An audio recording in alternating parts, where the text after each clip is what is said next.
It's really nice to be here.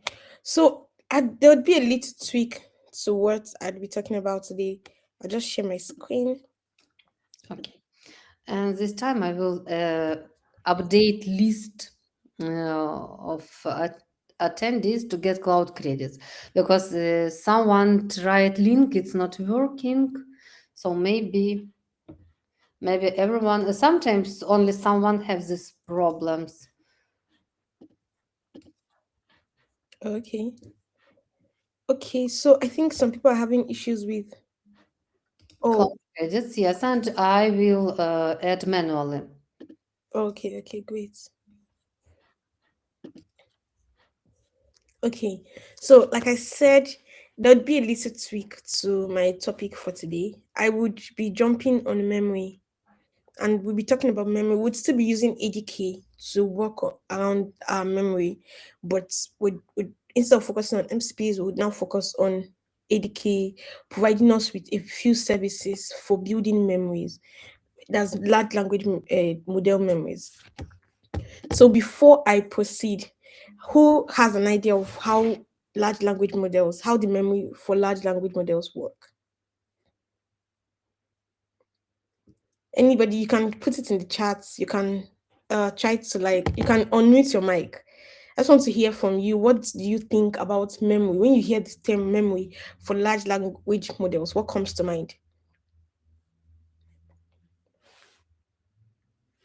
Anybody wants to help us? Okay, I guess one thing I can say is like it's stateless. It doesn't have memory in general, uh, unless we yeah add a memory to it. Is the first thing that comes to mind. Amazing, amazing. Exactly, that's perfect. So, what we'll be looking at today is how to add first and foremost short-term memory, and then move from short-term memory to persistent memory. Which there are three types of memory for, or I would say that I'm classifying them. There are different classifications of memory, but for today's conversation, we'll be looking at three major types of memory. So at the end of this code lab, what we aim to achieve is to understand how memory works in our agents, to get hands-on testing the database memory versus session memory, and also to complete our code lab. So I would be great if everyone is able to jump on the conversations and let's just get started. So I would share the link to this code lab in the chat. For anyone, if you've been able to activate your cloud credit, even if you've not been able to, just join in. You might, who knows, you probably have cloud credit from previous sessions that's still active and might work. So, all right.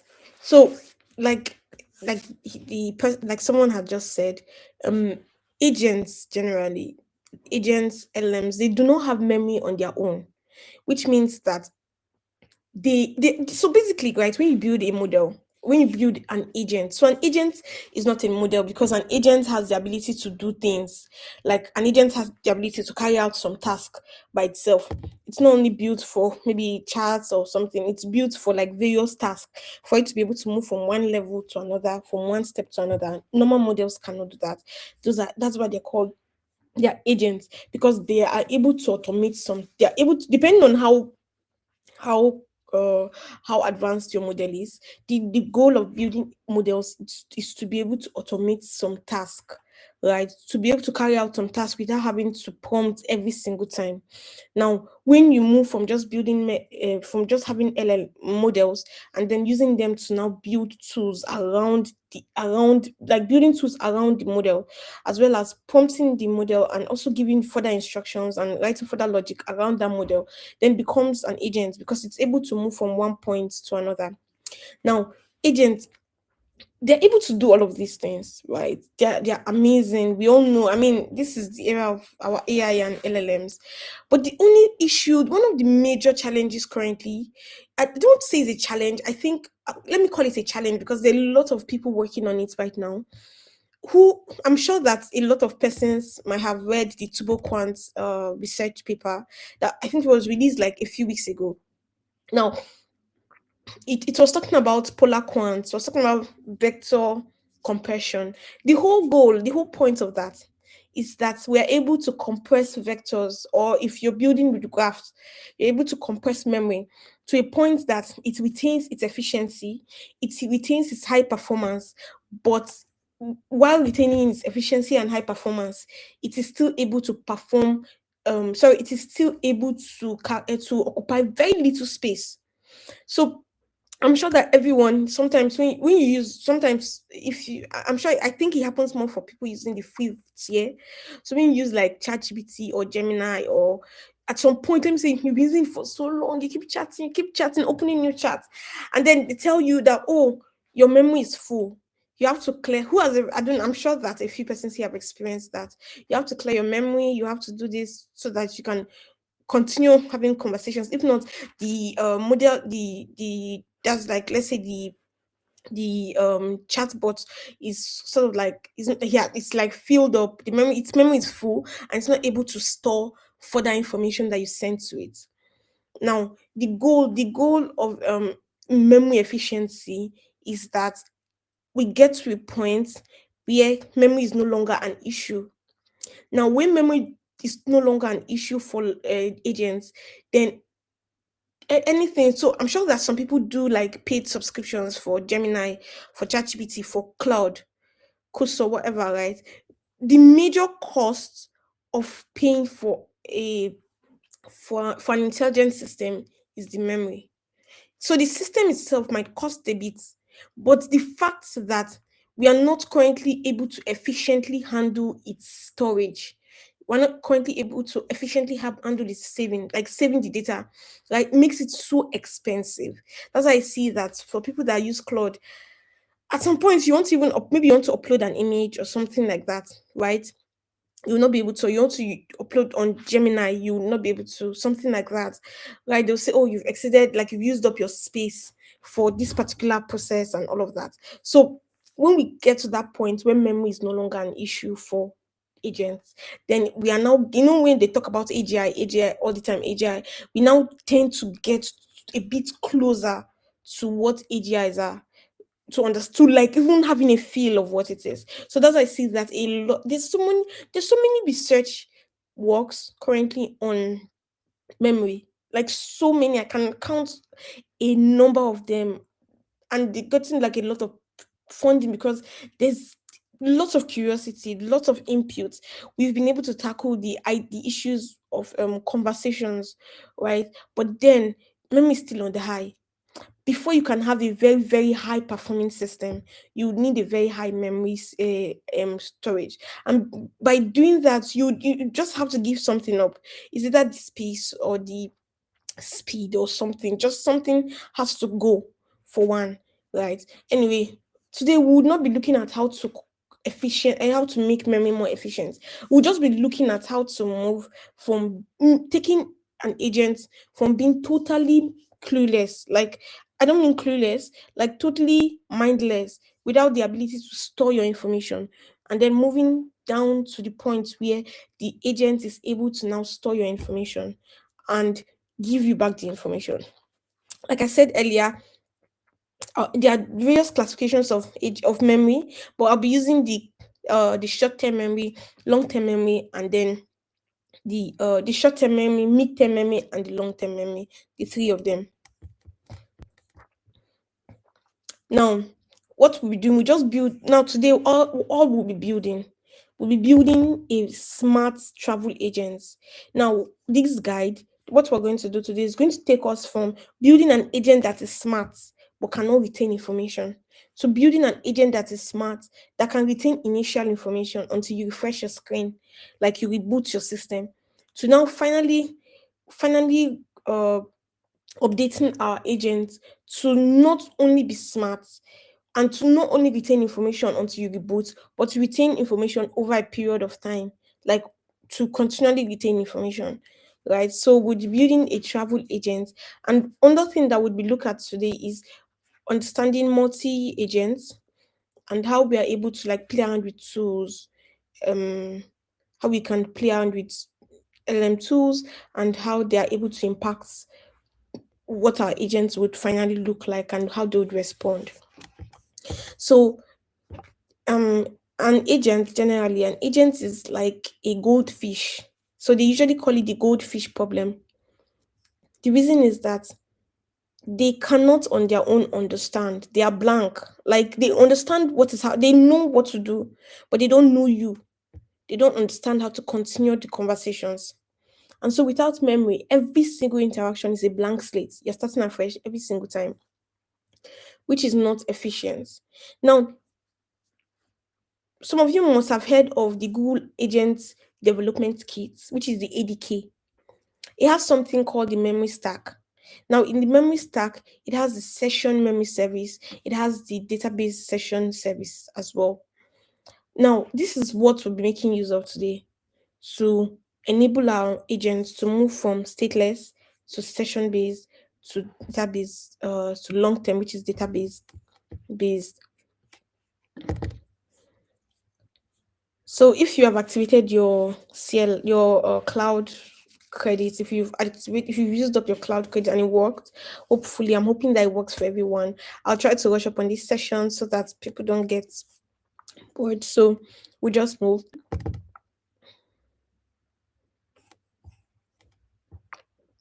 Please, if you're following me, I don't know if people, I don't know how many people are following me. So I just want you to click on this same thing I just clicked on. So we're getting started now. The first step is to enable your billing accounts. Let me come here and see that everybody has enabled billing accounts. Oh, most people are saying it failed. Okay. I think Anna is working on it. She's adding everyone. So perfect. So the first thing is to enable your billing account. The next Everyone who shared with me emails, I already added. okay, great. So, Okay, so sure. okay. So the next thing that would be doing would be to set up our environment. Right. So after you've enabled your billing account, you set up your environment. Click on this.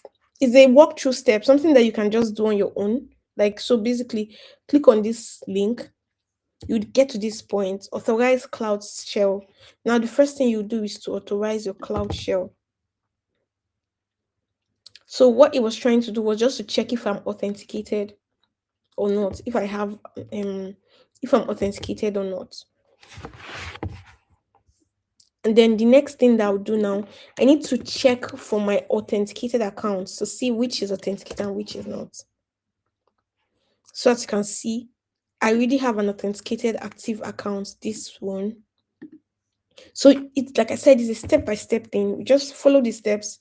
The goal is so that we are able to see and like we're able to fully see what happens and how memory can make systems more smarter, right? So now the next thing that you need to do is to clone this. Click on this, just copy this and paste it in your cloud shell. In case you do not see this terminal that I'm seeing now, what you need to do is to go to your view. So come to your cloud shell editor and please, if I'm so fast, tell me. Click on terminal. Sorry, click on view, then go down and click on terminal. You'll have the view. So mine isn't going to clone because I already have it installed. So to say path already exists. Now, there's one very beautiful thing about building with Google Cloud is that you can. So, for instance, now I would show. I mean, we have Gemini by the side. Even like Gemini, using Gemini your code or Gemini Code Assist, right? But let's say you're building on the cloud now. Let's say that you're in a code lab and you're stuck. Let's say in this code lab now, you're stuck. Gemini, that is standing here, understands, he has context to what you're working on. So if we face an issue, for instance, if I copy this and I paste it to him, Gemini would tell me the exact reason why it's happening and direct me to where I'm meant to go because it has context to your whole code base. So it's able to work with you hands on. So, unlike before that, oh, you're working on a code lab and you're stuck and you're struggling for hours. Right now, you don't need to struggle for hours because it's just right by your side. Whether you're doing it on the cloud, whether you're doing it in your VS Code or in whatever ID you're using, you can make use of Gemini to like enhance your work and to make it faster and better. Okay, so like I said, the next thing that we are going to do would be to clone, and I said I already have it listed, so I won't be cloning. But what I'm going to do is to run this script. Now, what this script is going to do is going to first and foremost is going to set up the memory agent starter, and second is going to take you into the memory agent starter. So don't forget, we just cloned the memory agent starter. Now this memory agent starter is just a starter pack. It contains, you can build your own from scratch. Let's say that, oh, you just want to understand memory, but you don't want to build it with an existing starter pack, so you don't need to clone. You can clone, but maybe probably later you can try it on your own. So now the next thing I'm going to do would be to go into this memory agent starter the repository directory that I just cloned, right? I'll copy this and then I'll come here and then I'll paste it.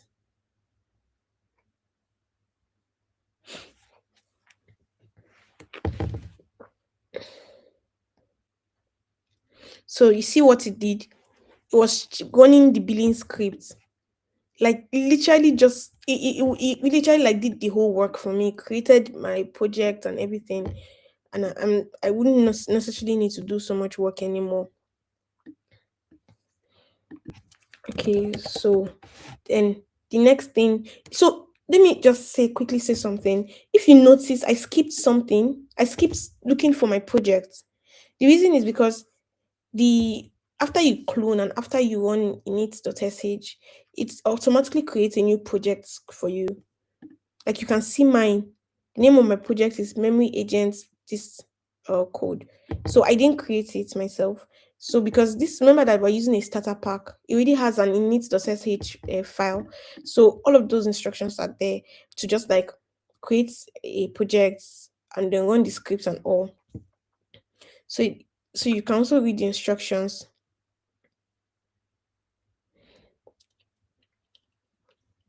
Now the next thing that we need to do is to set up our project.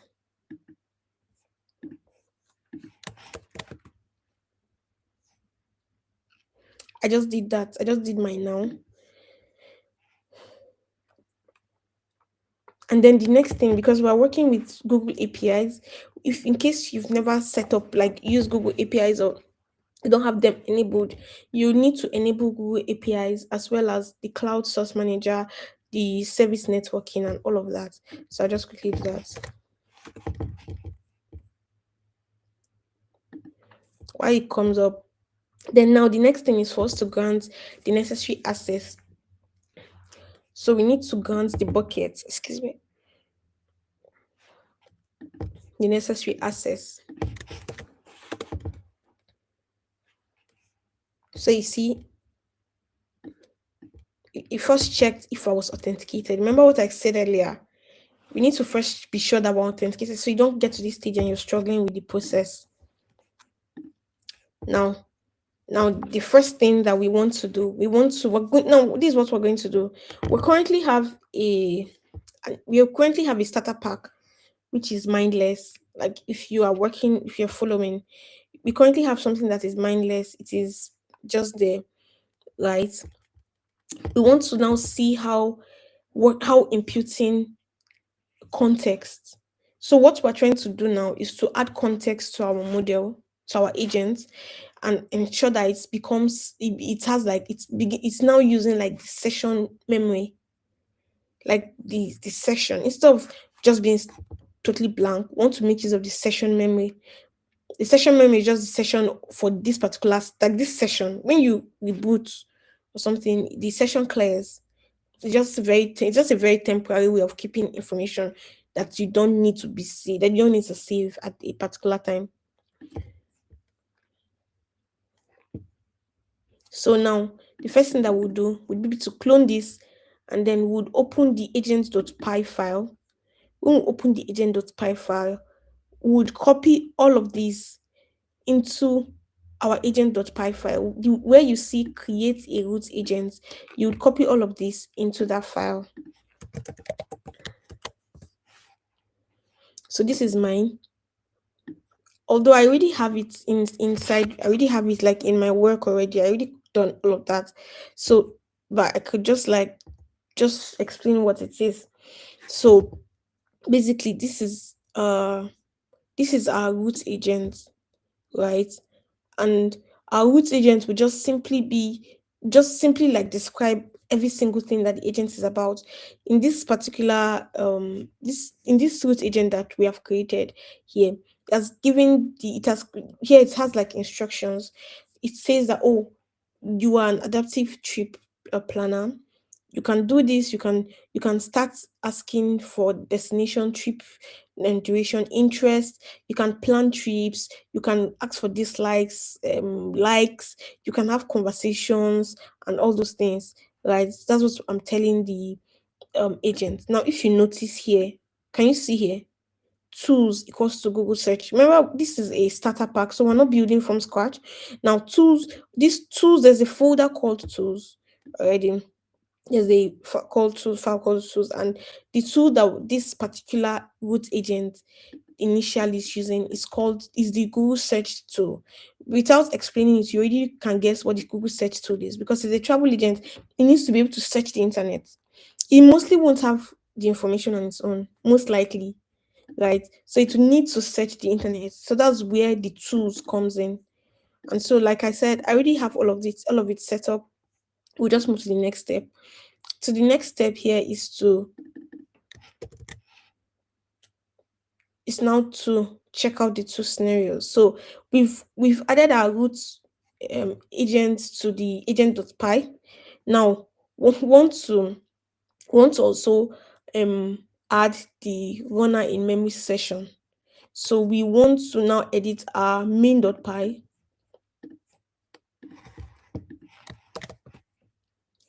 So this is my main.py, and then we're supposed to replace the create a runner with in memory session with this. I already have it set up already, so I probably won't need to do it anymore, right? So I already have the runner. So the runner contains the agent, contains the session service, and also the agent's name. We'll also add um a different session to the test, because we're trying to, like, remember, we're trying to compare the two scenarios. We'll add a different session to the test, which is um Tokyo session 2, which is going to look through the session service and then the create session in the session service, and then also it's going to look for the multi-day agent name as well as the user ID. Then the next thing that we need to do would now be, because now we really like have two functions. You can imagine one to be a goldfish and one to be an elephant. So the illustration of being goldfish and elephants is that the goldfish has small memory, it doesn't know anything, while the elephant is so big, it's able to accommodate information. So you can say one is stateful, and then you can say that one is stateless. Stateless, that is without any states. It doesn't even without any state at all. So now we just quickly want to test it. So I just really hope that someone or a few persons are following. So that's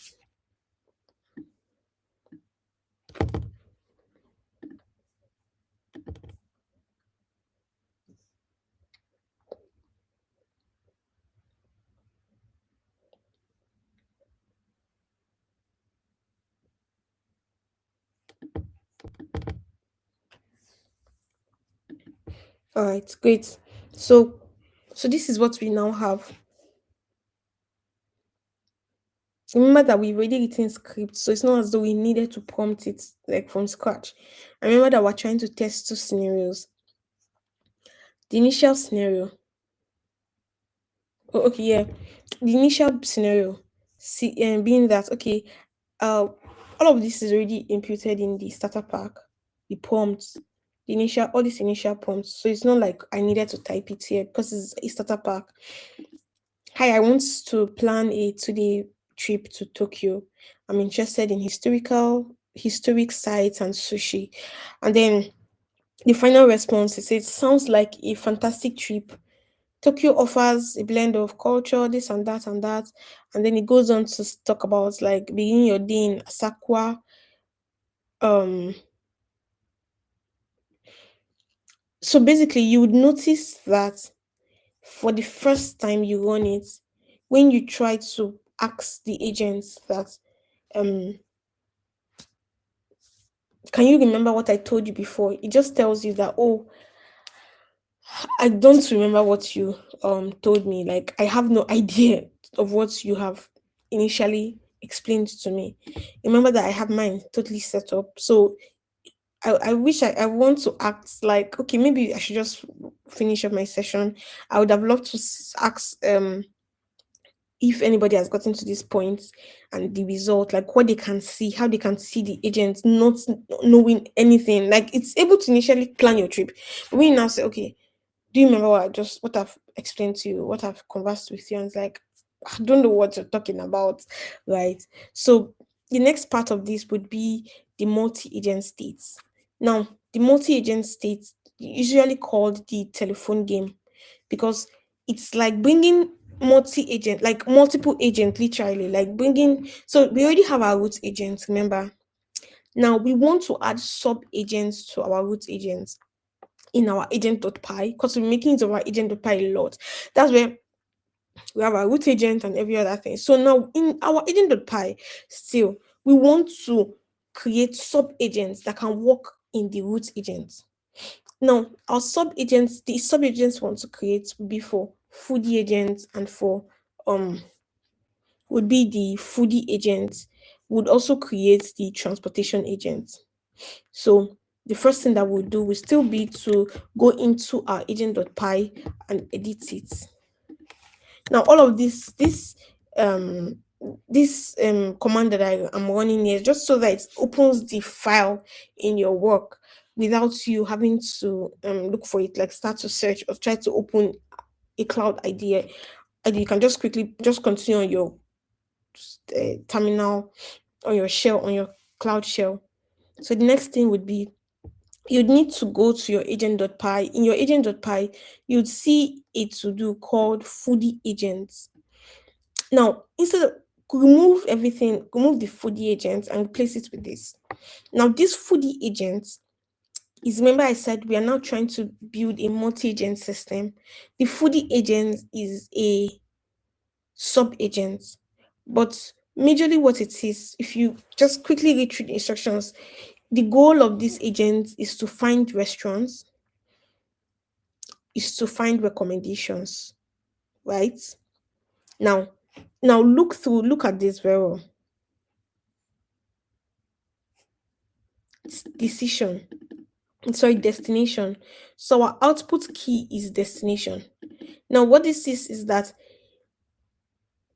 ADK, that's the, remember we're using the ADK package, development kit by Google. That's what has like the services, the memory services we're currently using and will use as we move. It's going to create the state, to save the state as a session, as a decision rather. Now the transport agent, what the transport agent is still a sub agent. However, it works in a slightly different way.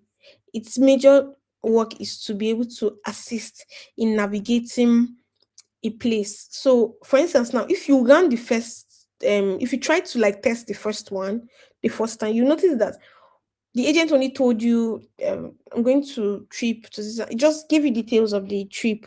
It didn't give you directions, like say you can cross the road to get to this. And that's what our transport agent is for. Our route agent on its own is not as capable. It's not capable enough to do everything. So it's not capable enough to recommend restaurants at the same time. Remember, we're building an agent that can just go from one flow to another without too much help. So you copy this and then you go to that same agent.py and you paste it in the, remove the to do transport agent and you do same here. So the reason I didn't do that is because I already done that. Let me show you. So for instance, the root agent, I've already added mine here so that I can find the location and then provide direction for it. The transportation agent, you can see mine. So I've already added mine here. And the transportation agent, what it's meant to do is to help you navigate a place. It's giving you the distance and this the destination. It provides you like clear distance, like destination, direction, everything that you need. You can remember the destination I talked about. So we're making use of it. It's a state, ADK state. We're making use of it here. We're also making is a state that would be saved. It's going to be saved as a state. We're making use of it here. Now remember that what we're trying to achieve is context, right? First and foremost, we're trying to make sure that our agent is multimodal, but also trying to achieve context. Now see this. This already is building context. This variable here is helping us to build context so that it is easier to just like save it as a state, and it can be used as you work with your model. I also have the foodie LLM. Sorry, I also have the foodie agent, sub agent here, right? And then you notice that in the root agent, we've added it here as foodie. You see, we've added them as sub agents, right? Foodie agents and transportation agents. So now we have our two agents. That's like our two sub agents. Now, the next thing that we would need to do would be to go through our main.py and then use the same prompts and then try to run so if you copy this is basically just running Python, right? You're just basically just moving into ensuring that you're always in the memory starter. So just this cd into memory agent starter, just ensuring that you're always in the memory agent starter. Like you're in the memory agent side before even trying to like run the code. So we're in the memory agent starter.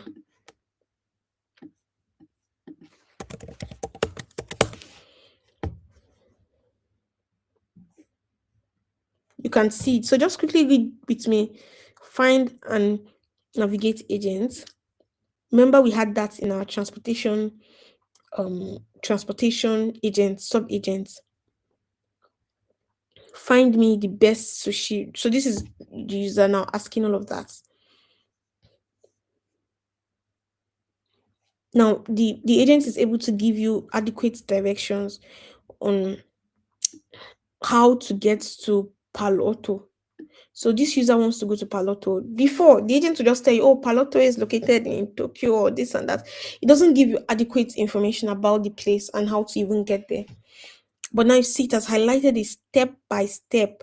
It says from downtown Caltrain station, head to the Paloto Caltrain station, which is situated downtown and can be accessed from Alma Street or University Avenue. And then it also takes you from take Caltrain, like just basically takes you through getting to your destination from the minute you start the trip, right? Unlike before. So remember that what we're trying to achieve is giving our agents context, ensuring that our agent becomes multimodal and can work with the states that we are storing or saving in the ADK package, and then also trying to see how we can move from just using the normal state, like just merely using a state as our direct, like using the state, which is the session, to now becoming more efficient, like becoming more efficient. So now, like I already explained earlier, it's called the reboot problem. The fact that, okay, now our agent has context. Remember, now our agent has state. Remember, ADK is saving the destination and other details to the save, helping us to manage the state of our agent. The major problem now is that the minute you restart your system or something happens to your system crashes or breaks down, you try to come back to talk to your agent that you have built. It tells you it becomes like a blank slate again. So that is the issue that we want to deal with. And then that's when it now takes us from moving from the in-memory session service to the database session service. You can explore this after today or after now by playing around, also play around with ADK. So ADK basically is used to build agents, like AI agents and all of that. So it's like a full blown system or package that has like various libraries in it and also has various services in it. So that's the reason we're using ADK to manage the memory of this particular agent, even though we're building the agent outside of it. Now, currently what we're using is the in-memory session service. Remember we talked about saving our destination and other details in the ADK states, right? Because it's just creating like a state, literally like uh um for instance, moving from a 0 to a 1 in terms of state management, right? Now, we want to ensure that when we reboot our system, it does not lose its information. So that's what brings us now to what is called the database session service. It is also located in the ADK system package, right? Because the thing is, for you to even be able to manage the data the proper to persist memory, you need to store it somewhere, like actually store it, right? And so as we move, we also see where we make use of the retrieval method. The retrieval method is where we now, after we've stored our information in a database session service, right? So just work with me. We come here and then we try to edit. Remember this particular command, just so that we are able to get into our main.py and as well as edit it. So it just basically takes us to the page without us having to be clicking for the page and all of that. Then when we're in the page, so in this file called the in your O3 persistent agent slash main.py, you'd see something like a to do. The name of the to do is configuration for persistent session. So you'd replace that whole line with this. Now, what this is remember we're using the ADK package. So what this is it is the session directory. It provides you with the session directory. We're using OS here, excuse me, and also provides you with the session database file. Excuse me. So this is our database, tripplanner.db. So basically, we're using the session database file, and then also the session URL. Now, the good thing about persisting data, unlike now, one of the major highlights of having data that you can persist and retrieve. You know that point where they say that LLMs are agents or LLMs are able to learn from their previous mistakes or previous actions. So that's what happens with persistence of data or persistence of memory. Like when you are able to now store this information. And one very funny thing about memory. So if you notice, when we were saving our well, we had lots of instructions, but you notice that we were only storing some bits of it to the states, right? Because those are the bits of it that are like extremely important. You need to know where the user is, what the user is doing per time. Those information is what is stored. Same thing that has to do with like database memory service.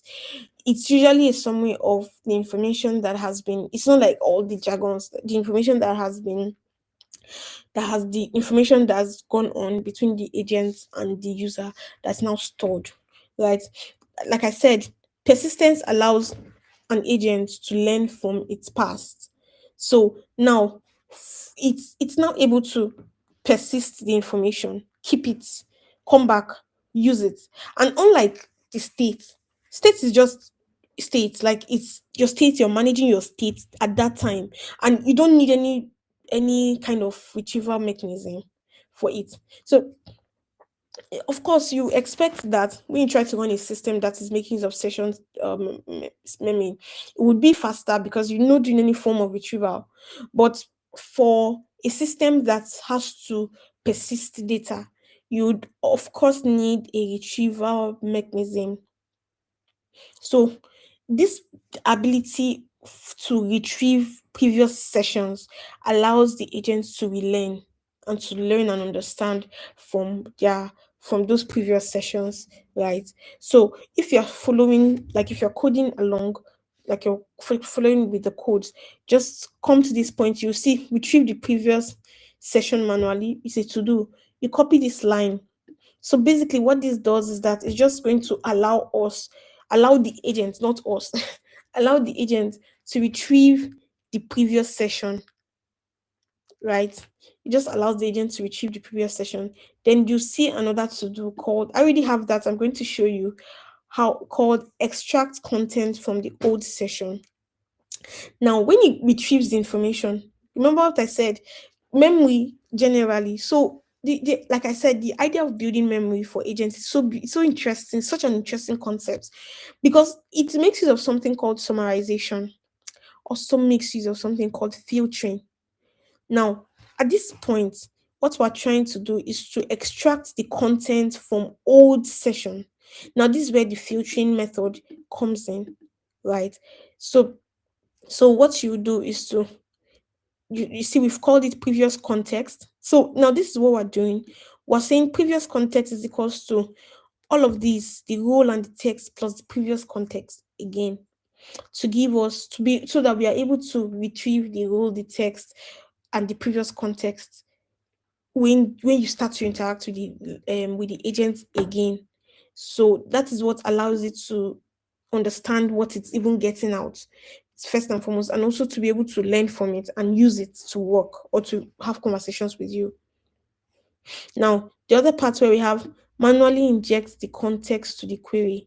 So here we're just basically this context, this previous context we've gotten now, right?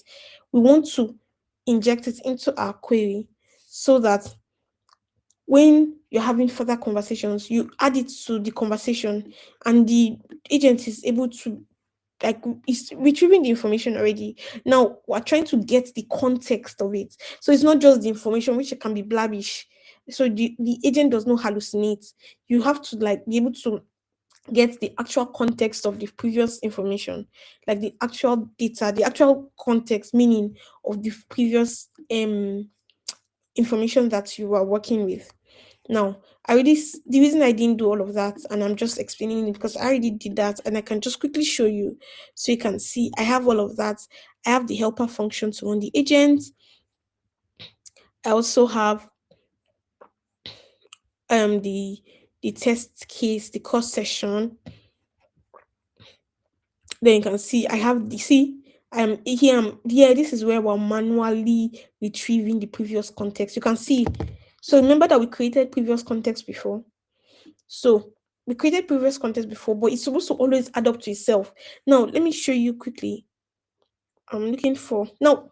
I don't know. It's here somewhere, but you know that place where we said previous context equals to previous context plus current context, like context you're getting. So it always adds up. It's not as though for every previous context it dumps the other context and gets the no. For every previous context, it gets the context and adds it up to the previous context. It gets the context and adds it up to the previous context in the loop. This should probably be so it just keeps doing that till it like keeps getting like all your data, all your context, putting them together and still making meaning out of them. So this is us now retrieving the context manually. So this is previous context and this is the query. Now this when we run the code, this is what is going to actually go on because I said that this is a starter pack. So it's already written the prompts like what I'm trying to ask the agent, and we wanted to make use of the previous context. So I think that this would make more sense if you try it out on your own. Like if you're following now, it makes sense to you. If you're not following and you're just like having this conversation. So yes, the reason this doesn't work for me is because it already exists. It's not really it's a bug, but yeah, but like I already have it in existence. So it's won't work. But when you try it, it would work. Now remember what I said. When you try anything out and it doesn't work, or you have this like now this error, if not I really know what the error is. So but generally I'll just copy it and I'll paste it here. The minute I paste it here, Gemini immediately analyzes my whole code. He already like understands exactly. He even helps me to fix it. If it's something that needs to be fixed, if it's something that I'm running that is not correct, he tells me exactly what I'm running. So it just makes it so intelligent and like smooth, a very smooth system. You can build anything you want to build, whether you're building on the cloud, whether you're not building on the cloud. So the reason mine errored out is because it was trying to create the trip planner DB, and I already have that already created previously. So of course you can know why. Now, this spy callbacks is just basically something that just basically helps you to like update your memory automatically. And it does that based on what the agent does, not just what it says.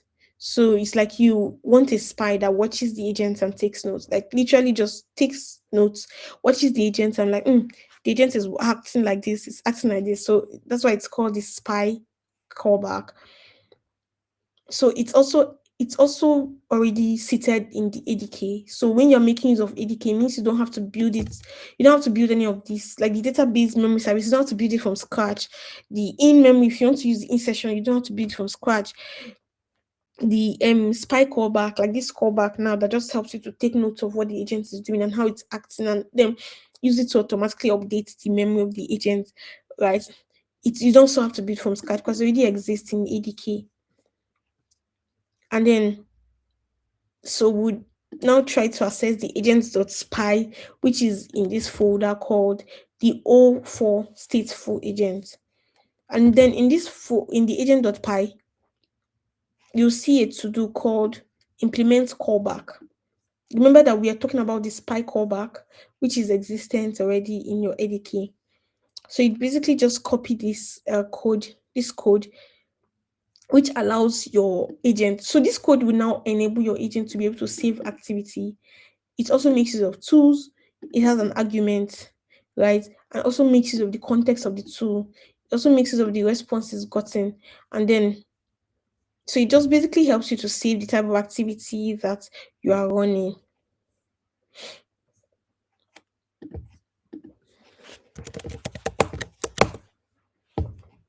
Great. We're there already. And then in your code, just replace the callback to root agent with this line. So now we've created this save activity type callback. So we have to now go back. Remember, I said our agent.py is where everything is seated. It has like our root agents, it has our sub agents. So we would add this line there, which is this line is just supposed to help us to save activity. Like basically any activity that the agent is carrying out, this function that we have written is able to like store the and save the activity and use it for further memories update of the agent, just in case, just further memory updates. So now it means that our agent's instruction is now a function. It's no longer just a prompt. Before, it was just a prompt of telling the agent what to do. Now it's an actual function that the agent can work with. Now, the next thing that you need to do is to copy this, which is basically trying to run we're now trying to like run our Python file, a folder, and see how that goes. So it says the master planner. I want you to, as you look through all of the information in your terminal, just try and take notes. So it's a planning a varied day in Kyoto. Turning one. So because I remember what I said, this is a script. So when you see afternoon, turn one, like every single thing, because we are not going to start off our laptops and come back. So literally, like all of that has been imputed here already in the scripts that already exist. So I'm in Kyoto, plan a morning activity for me. It tells me everything. The planned transferred to museum expert. Um says turn afternoon. Variety check. It says great. This is afternoon. Like yes, because I remember what I explained. Now plan an afternoon activity for me, and then the agent is able to still continue planning an afternoon activity. He didn't need to ask that plan an afternoon activity for what, for where. Like literally, he just told him Kiyomizu Dera Temple, right? Because remember that I'm in Kyoto. He knows I'm in Kyoto. He knows I'm in Tokyo. He knows that all of these things. And so it just proceeds with the conversation because now it's able to first and foremost persist the data, but also learn from the previous data. So if you probably come here and then you want it that don't ever try this again. So it means that it's able to ask you next time before it does something instead of just proceeding to do it. So that's the whole one of the major goals of persistence is ability to relearn and also the ability to store information for long.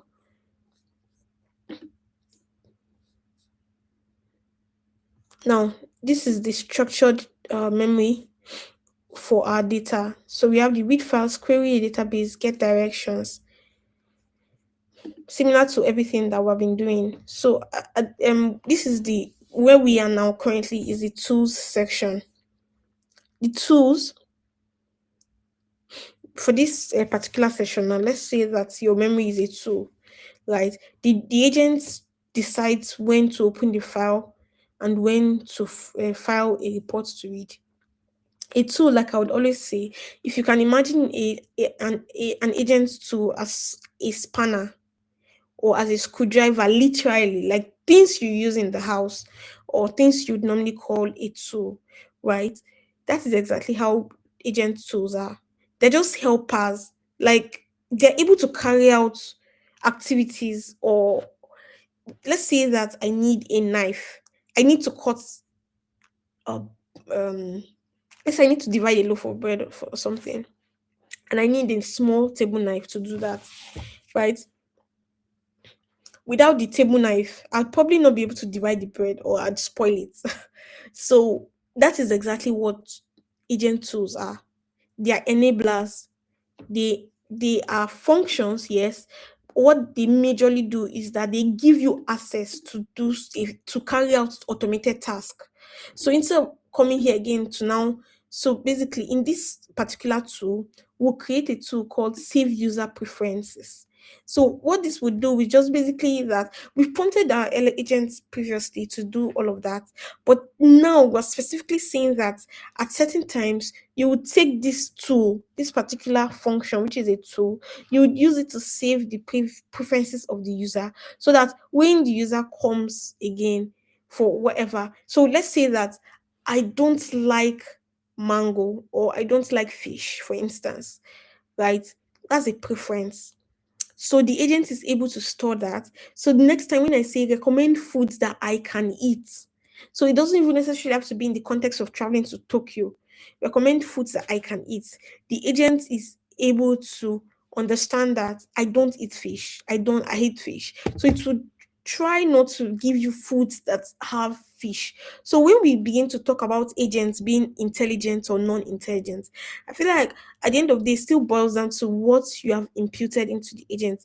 So some agents will still give you the fish or the whatever it is I said you it's not your preference. That is where the idea of tooling comes in, right? Using creating tools in your directory and allowing your agents to work with them. So this is our tools.py. And now tools.py, remember I said that we created the user preference. We are creating two tools here. The first one is the we call user preferences. So basically what it does is that it will take the preferences that have been saved here. So see here, I saved the preferences, and then when I have conversations with the agent, it recalls it, like it gets it again and tries to reuse it. So like I said, oh, I don't like fish, I don't like pineapple, for instance, and I just wake up one random day and say I'm hungry, give me food.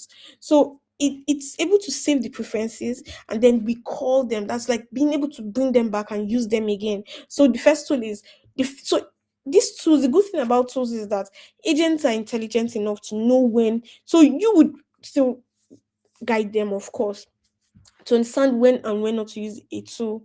That's why they are called autonomous systems. So he's able to know that, okay, at this point I need to use the save user preference tool, and at this point need to use the recall user preference tool per time, just depending on the scenario, on the conversations, on the chat, on the task, not the chat. It depends on the task that is at hand. That it knows that it's meant to use the save user preference tools. It knows that, oh, it's meant to use the recall user preference tool, just depending on the task. You can't use the both at once, right? Because each scenario and each task would vary depending on what is required.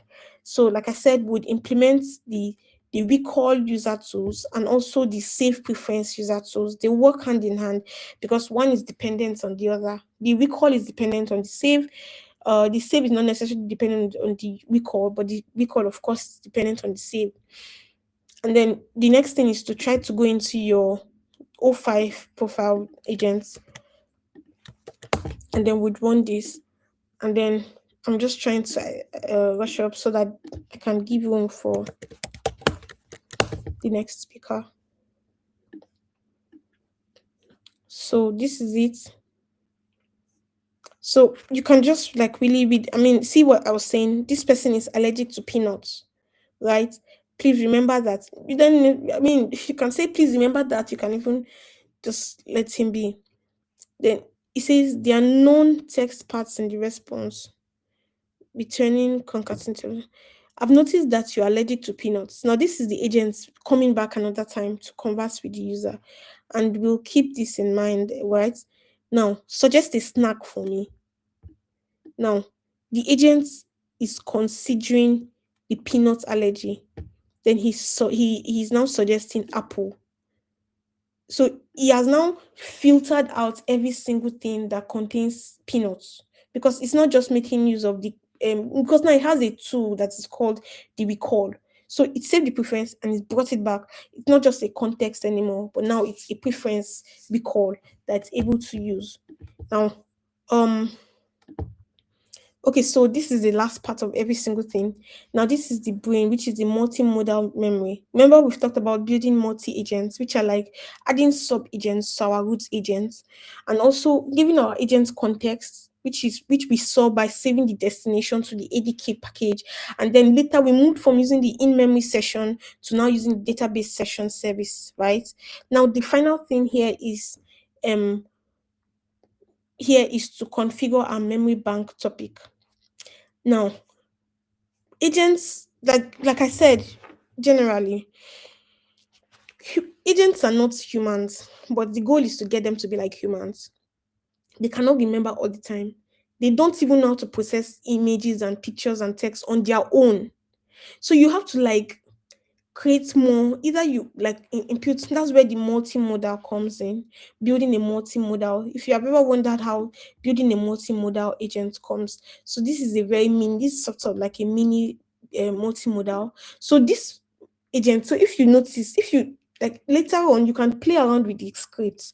You can change it to say interpret a picture for me. You notice that it will not answer, it won't be able to, because we have not we have not instructed our agent to be able to understand images, videos, and audio. Now, that's where this memory bank comes in, and that's where the multimodal implementation comes in, right? So basically, we want to configure the bank topic so that the agent is able to be able to memorable travel experiences include places, favorite restaurants, all of that. And then it goes down to talk about the custom memory topic, and then it goes down as well, right, to do all of these other things.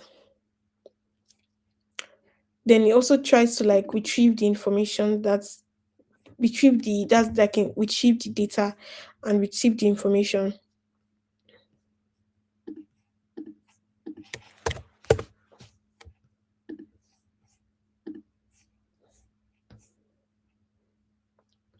So now this last part, so basically this last part is just basically us trying to make our agents more advanced by understanding videos, audio. So if you now read,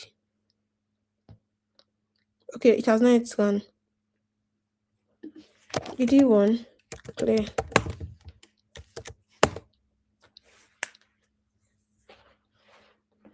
Okay, let's as we wait for it to run. Okay, as we wait for it to run, I'll just round up because I know my time is up. So the first rule is the first thing we have done now. This last thing we have done now is that we use the Vertex AI memory bank for the ultimate memory experience. So in this final one, we tried sort of like build like a mini multimodal. This like using the Vertex AI memory bank, so it's able to it brings together the ability for the model to now understand context in text, understand context in images, understand context in videos, and then brings it together into a single searchable brain. Becomes like a brain that the agent is able to like analyze and assess and make use of, right? So it says you should visit Getter. You showed me a video of Mediterranean Sea and an audio clip where you said you loved Getter. So now it's this agent that we have just built. If you try to build it, you'd see that now it can understand. If you try to not just run the scripts like go to your CLI and input an audio. At the end of this, you see that. So if you try to input an audio before, it won't understand anything about it, the context. But if you try to input an audio now, because we're now making use of the Vertex AI Memory Bank, which allows access, which just bring it's like a unified system for text, images, and videos, so that the model can understand anything. The model listens to your voice, like your audio upload. He understands exactly what you mean, what you want, right? And is able to build context around that. So you can see, let's just quickly read this. It says conversation, is quite a lot of reading here. But yeah, how can I help you with your travels? Grand historic. I'm just trying to look for where he now asks that, okay, so he has said the video beautifully complements your first image. Now we're running with a script that is already existing, so we didn't impute the image already exists. So if you try to like open the whole repository, you see the image in the repository, in the directory, I mean, sorry. Now you would also go down. I think there's somewhere else that talks about. Now see, I think this is somewhere around here that talks about the video that the user sends, and also the agent now goes to say that you can give me more images, pictures, videos, audios, so that I can help you out with whatever it is that you're trying to achieve. So if you go through this, you'll be able to like. I mean, it's a long read. I don't read all of that, but I would really. So in summary of what we have done today, we've looked at the capabilities of building agents. Yeah, if we build finish, it will give you a badge. Yeah, we've looked at the capabilities of building um of making our travel agent smarter by giving it context first, using the states the ADK state to manage its ability to save information initially, and then giving it context, creating sub agents for it, then also making it a multimodal agent, and then also we were able to make the memories persist so that it's not only long term but also can relearn, and we you use the information. We also added tools. Remember, we added two tools: save user preference, and the other one, which is recall user preference tools, to our agents. Okay, so this is the end of this session. I just hope that some level of curiosity, like you just become more curious about LLM agents. If this is something that interests you, you can check more. Sort of, you can even carry out research works on it. Who knows? You could be the. I mean, this is a problem currently, right? People are solving it, but nobody has gotten to that 100%, like coming up with a 100% solution. So there's still, I feel like there's still so much room for anyone that is interested in working on memory, like agent memory, and making it more efficient, compressing more vectors, and writing more algorithms that are able, cosines and all, that are able to really shrink memory and make agents even way more efficient, smarter, convenient, and more interactive. All right, so thank you everyone.